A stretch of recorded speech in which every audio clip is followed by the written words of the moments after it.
नमस्ते साथियों। आज यौगिक षटकर्म के अंतर्गत एक क्रिया आती है शंख प्रक्षालन।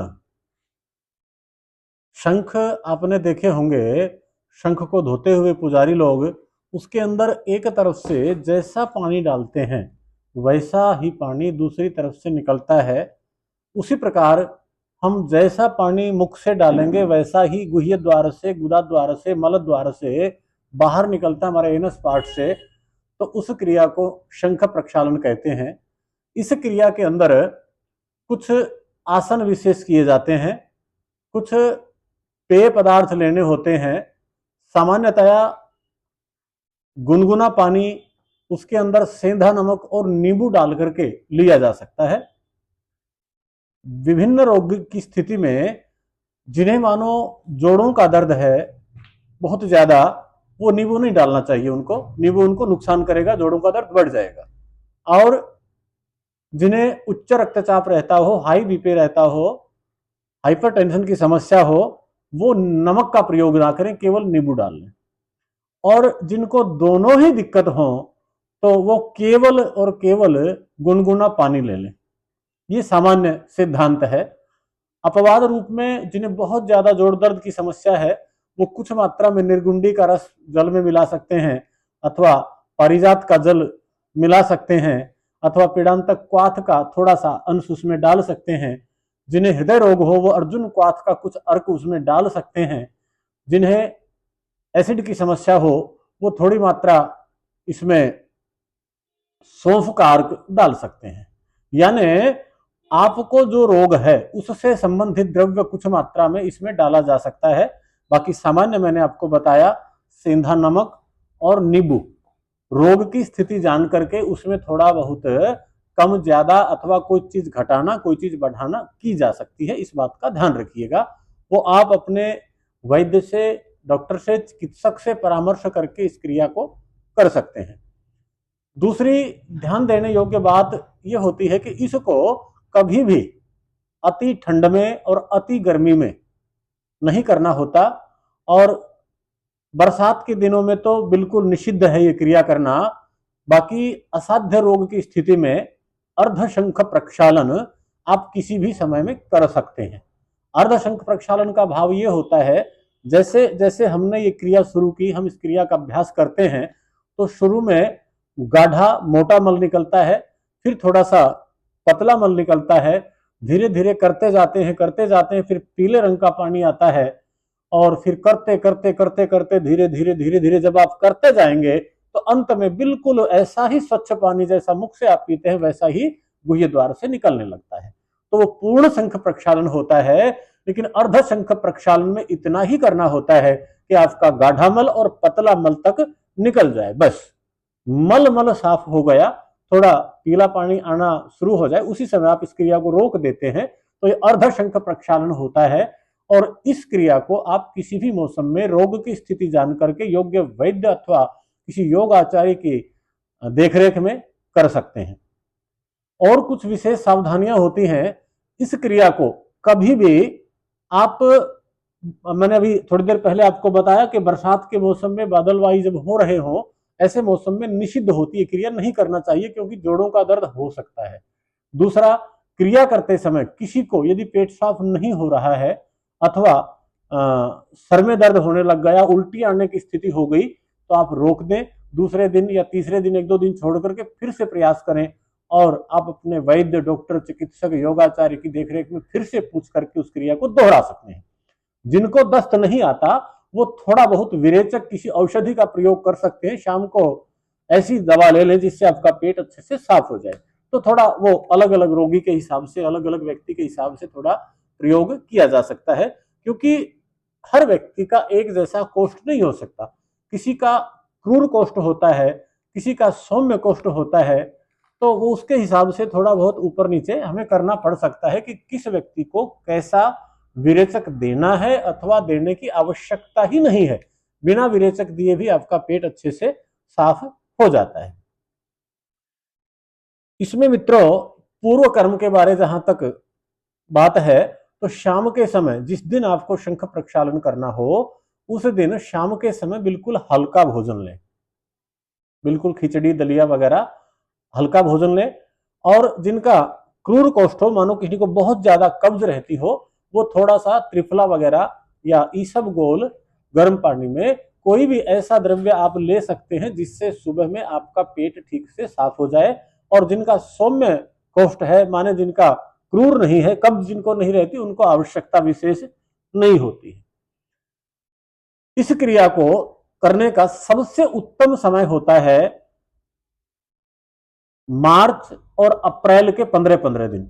इसी प्रकार से सितंबर और अक्टूबर के 15-15 दिन ये सबसे उत्तम समय होता है, या सप्ताह सप्ताह भी कह सकते हैं, दोनों महीनों का वो समय सबसे अच्छा होता है। पूर्ण स्वस्थ व्यक्ति को भी उन दोनों सप्ताह में या 4 सप्ताह में, उन दिनों में इस क्रिया को कर लेने से आपके शरीर की शुद्धि हो जाती है। आप आश्चर्यचकित हो रहे होंगे कि ऐसा कैसे संभव हो सकता है। भाई, जैसा पानी आप मुंह से पी रहे हो वो सीधा कैसे निकल सकता है? ऐसा तो कोई आर पार पाइप लगा हुआ ही नहीं है। पहले हमारा स्टमक है, स्टमक से फिर आंतों में घूमता है, हमारी 21-22 फीट की छोटी आंत है, फिर 5-6 फीट की बड़ी आंत है, सारे को भेद करके कैसे ऐसा पानी निकल सकता है ना, चमत्कारी चीज। तो आप ऐसा देखेंगे कैसे हो सकता है, आप कर सकते हैं, लेकिन ध्यान रहे अभी शरद ऋतु है, तो इसको थोड़ा सा ध्यान करके आप किसी विशेष मार्गदर्शन में इस क्रिया को कर सकते हैं। मेरा अभ्यास है, मैं अर्धशक्त प्रक्षालन जी चाहे तब कर भी लेता हूं और करा भी सकता हूं, लेकिन व्यक्तिगत होने की क्रिया होती है ये। आप मात्र यूट्यूब देख करके इस क्रिया का अभ्यास न करें, समझ लें, और इसका धीरे धीरे अभ्यास आप कर सकते हैं। आपको बीच में कोई क्वेरी हो तो आप व्हाट्सएप के माध्यम से पूछ भी सकते हैं। तो अब इसका क्रिया कैसे करनी है उस विषय पर हम आते हैं। सबसे पहले शाम का मैंने बताया कि हल्का भोजन, और आप कब्ज रहती है तो थोड़ा चूर्ण वगैरह इसबगोल आदि या एरंड का तेल आदि कोई भी ऐसा द्रव्य आप ले सकते हैं। सुबह आप उठे, आपने भरपेट पानी पी लिया, सिंपल सादा पानी जो रूटीन में आप शायद पीते होंगे, और उस पानी को पी करके आप शौच के लिए चले गए। आपको जैसा भी मल आया आप चले गए, कोई दिक्कत नहीं। उसके बाद आप 4-5 लीटर पानी गर्म करके रख लें। आप यदि स्वस्थ हैं तो केवल और केवल नींबू और सेंधा नमक डाल लें। आपको जोड़ों में दर्द है तो नींबू नहीं डालना, बीपी है तो नमक नहीं डालना, अथवा जैसी आपको आवश्यकता मैं आपको बता चुका हूं उसके हिसाब से आप कोई पदार्थ उसके अंदर डाल सकते हैं, अथवा बिल्कुल सिंपल पानी भी ले सकते हैं यदि आपको बहुत ज्यादा दिक्कत है किसी रोग की। तो अब करना क्या है, एक बार में आपको ज्यादा पानी नहीं पीना है। आप मात्र 1 गिलास माने 200-250 ml पानी आप पिएंगे। और पानी पीने का भी एक तरीका है। इस क्रिया को बोलते हैं कागासन या उकड़ू बैठना भी बोलते हैं। इस स्थिति में बैठ करके आप 1 गिलास पानी को गटागट पी लेंगे। आपको सिप कर करके पानी नहीं पीना होता। आप ऐसे बैठे बैठे 1 गिलास लिया और गटाक से पी गए। दूसरा गिलास आप नहीं पिएंगे, उसको साइड में रख देंगे। फिर आपको यहीं पे खड़े हो जाना है। खड़े होकर के सिर पर हाथ रखना इस प्रकार से। अब हम करेंगे ऊर्ध्व ताड़ासन। ताड़ के वृक्ष की भांति शरीर को ऊपर खींचेंगे, श्वास भरते हुए। पानी आपने पी रखा है, ये स्थिति रहेगी। श्वास छोड़ते हुए वापिस, और श्वास भरते हुए पुनः ऊपर। इस क्रिया की 4 से 6 आवृत्ति आप करेंगे। 8 भी कर सकते हैं, लेकिन कम से कम 4 आवृत्तियां आप जरूर करेंगे। श्वास भर के ऊपर खींचना, श्वास छोड़ते हुए वापिस एडी पर आ जाना। दूसरा आसन यही खड़े खड़े करने का होता है। श्वास भरते हुए बिल्कुल सीधे हाथ खींचते हुए बगल में आप श्वास भरते हुए शरीर को तान देंगे। श्वास खाली करते हुए वापिस सिर पर हाथ रखेंगे। इसी भांति दूसरी तरफ श्वास भरते हुए खींचना शरीर को, और श्वास छोड़ते हुए वापिस। इसकी भी वही 4 से 8 आवृत्ति आप करेंगे। 2 आसन आपके हो गए, ऊर्ध्व ताड़ासन और त्रियक ताड़ासन। अब तीसरा आसन आता है कटी चक्रासन। दोनों पैरों को अपने कद के अनुसार खोल करके आप इस प्रकार खड़े हो जाते हैं। दोनों हाथ कंधे की ऊंचाई में सीधे कर लिए, और यहां आपको श्वास भर लेना है अच्छी प्रकार से, और फिर श्वास खाली करते पीछे जाएंगे। हम देखेंगे कैसे करना है। श्वास भरा, खाली। आप एक चीज का ध्यान रखें, हम आपके पैर ट्विस्ट नहीं होने चाहिए।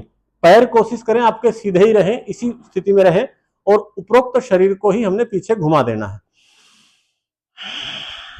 ये अब इधर वाला हाथ घूम करके आपकी जंघा पर, ये हाथ आपके कंधे पर, और देखेंगे विपरीत दिशा की एडी। सांस खाली करते हुए फिर श्वास भरते हुए सामने आ गए उस स्थिति में, और श्वास छोड़ते हुए दूसरी तरफ।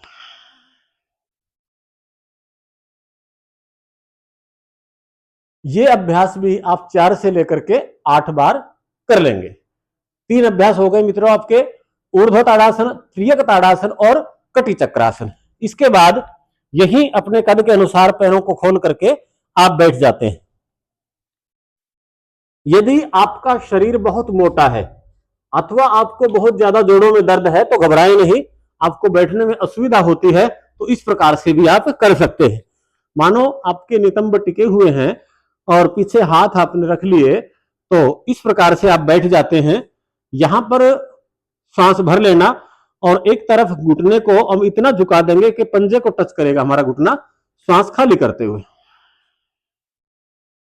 दूसरे घुटने को खड़ा रखना, सांस भरते हुए ऊपर और सांस छोड़ते हुए खाली। यह है एक रोगी व्यक्ति के लिए जिन्हें घुटने में बहुत ज्यादा दर्द है अथवा पेट बहुत भारी है। बाकी जो थोड़े से ठीक ठाक हैं वो नितंब उठा ले, केवल पैरों पर और हाथों पर रहे। ये इस प्रकार से। और जिनका शरीर और अच्छा है और जो ज्यादा मोटे नहीं है वो यूं बैठेंगे। सर्वोत्तम इस प्रकार से है, घुटनों पे हाथ रखना और श्वास खाली करते हुए ये। इसमें ध्यान रहे साथियों, आपकी एडी नहीं उठनी चाहिए। कुछ लोग यूं कर देते हैं, यूं नहीं करना, ये गलत तरीका है। यूं टिकाए रखें एडी को और यूं दबा दें।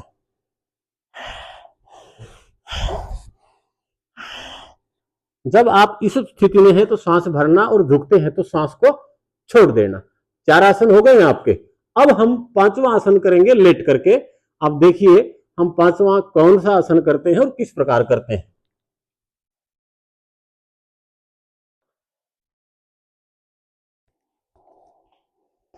पैरों को अपने कद के अनुसार खोल लेना है और उसी प्रकार हाथों को भी आप अपने कद के अनुसार खोल लेते हैं। इस आसन का नाम है त्रियक भुजंगासन। त्रियक माने टेढ़ा, भुजंग माने सांप। सांस भरते हुए हम इस स्थिति में अपने आप को ऊपर उठा देते हैं। ऊपर पूरा सीधा कौनिया कर देना, इनको नजदीक कर ले अपने सामर्थ्य अनुसार। सांस भरते हुए स्थिति में आए और श्वास छोड़ते हुए विपरीत दिशा की एडी को देखने की कोशिश करना। हाथ सीधे ही रहेंगे। सांस छोड़ते हुए हम पीछे गए, फिर श्वास भरते हुए सामने आना और सांस छोड़ते हुए वापस नीचे। फिर से सांस भरते हुए ऊपर उठना, सांस छोड़ते हुए दूसरी तरफ से विपरीत दिशा की एडी को देखने का प्रयत्न करना। फिर सांस भरते हुए सामने आना और सांस छोड़ते हुए नीचे। यदि आपको बहुत ज्यादा थकान अनुभव हो रही हो तो यही मकर आसन में 10 सेकंड आप विश्राम कर लें और पुनः उठते हुए इसी क्रम को दोबारा से पानी पी करके आपको दोहरा लेना है।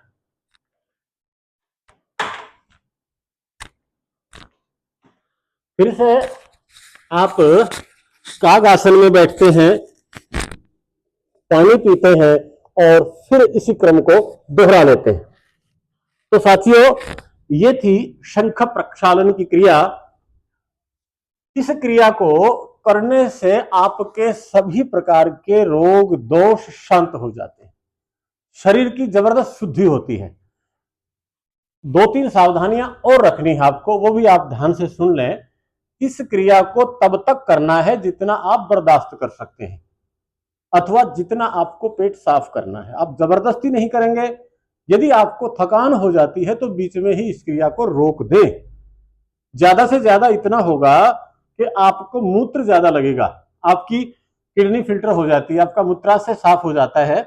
आपको संक्रमण की कोई छोटी मोटी समस्या है तो वो इतना पेशाब लगेगा, आपको पेट साफ भी तो साफ होगा ही होगा, आपका मूत्राशय भी साफ हो जाएगा, किडनी भी आपकी साफ होगी। फिर इसके बाद आपको योग निद्रा जरूर करनी चाहिए।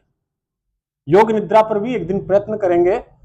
पूरी वीडियो डाल दें योग निद्रा की भी, उसमें समय लगता है, एक एक अंग को शिथिल करना होता है, एक एक अंग को विश्राम देना होता है, बड़ी योगिक नींद होती है, बड़ी आनंददायक स्थिति होती, सोना नहीं होता लेकिन योग की नींद लेनी होती है हमने। तो योग निद्रा जरूर करनी चाहिए। इसके बाद आधे घंटे से पौने घंटे तक, तदुपरांत दिन भर आपको रोटी नहीं खानी है।